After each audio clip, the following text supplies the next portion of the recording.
Let's kick things off. We're diving into one of America's most fiercely debated novels, John Steinbeck's The Grapes of Wrath. But for today's explainer, we're taking a slightly different angle. We're looking at this masterpiece through the eyes of top literary scholars from a recent roundtable deep dive.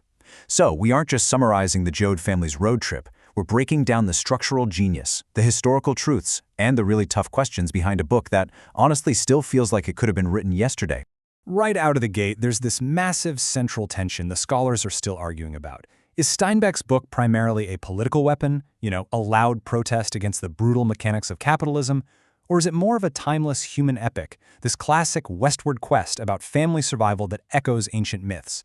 Well, as we're going to see, it's actually the friction between those two ideas that gives the novel its incredible staying power. To unpack all of this, we're going to hit 5 key areas today.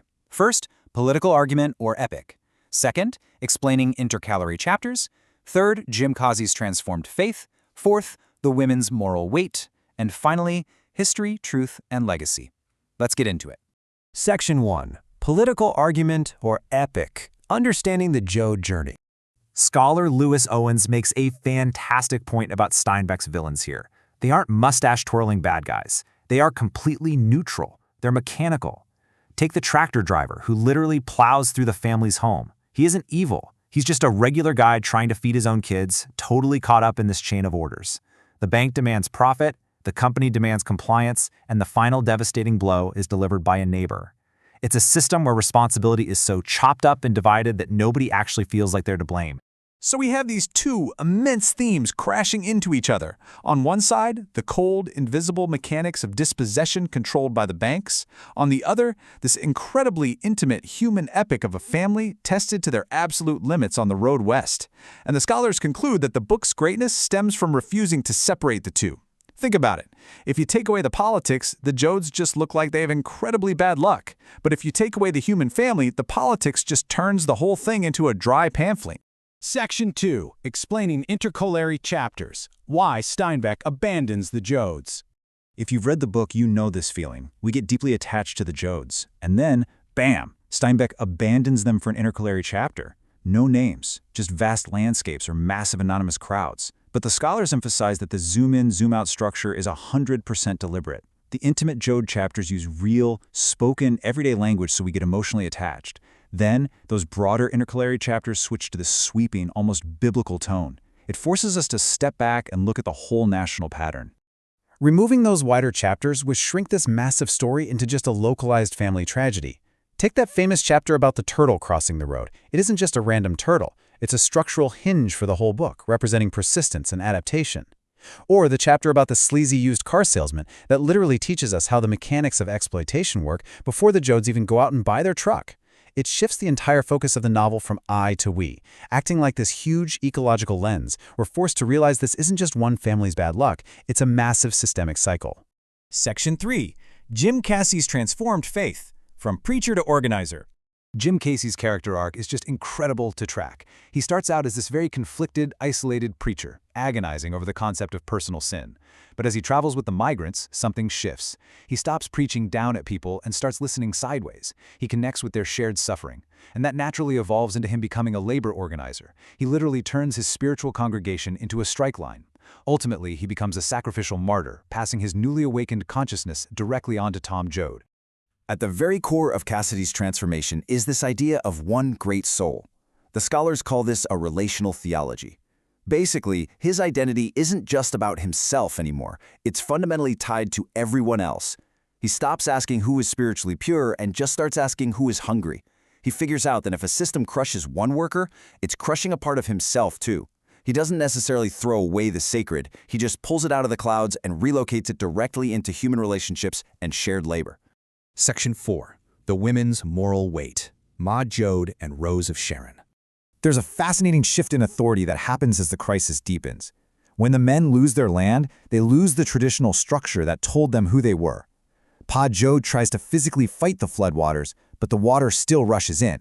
The men keep trying to control the conditions. But Joad? She adapts.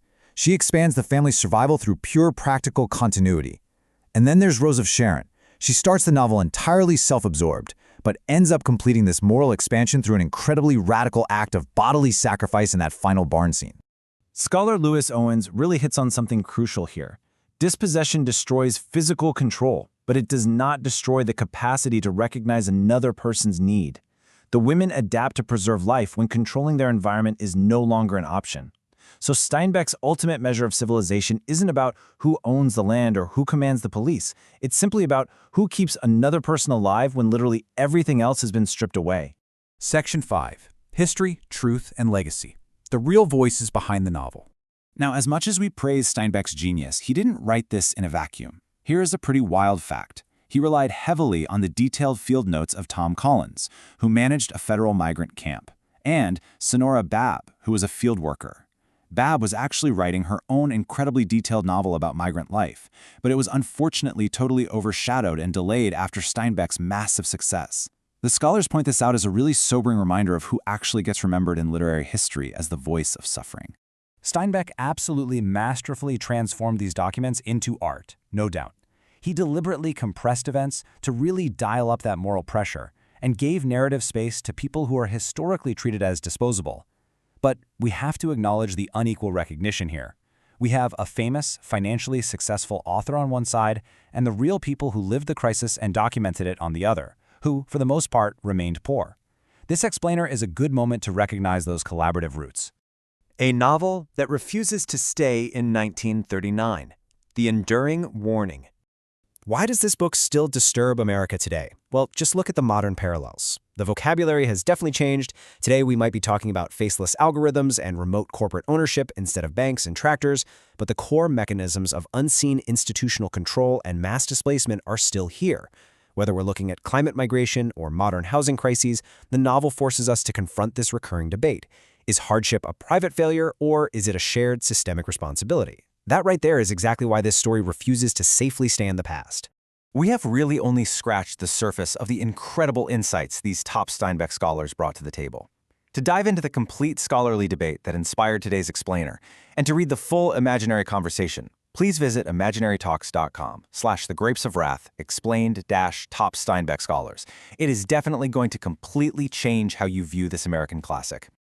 I'm going to leave you with this final, slightly uncomfortable thought from the round table to carry with you. Are we only moved by suffering when it is beautifully packaged as art? Or can we learn to see it and act on it in the people standing right in front of us today? Thanks so much for joining me for this explainer, and keep questioning.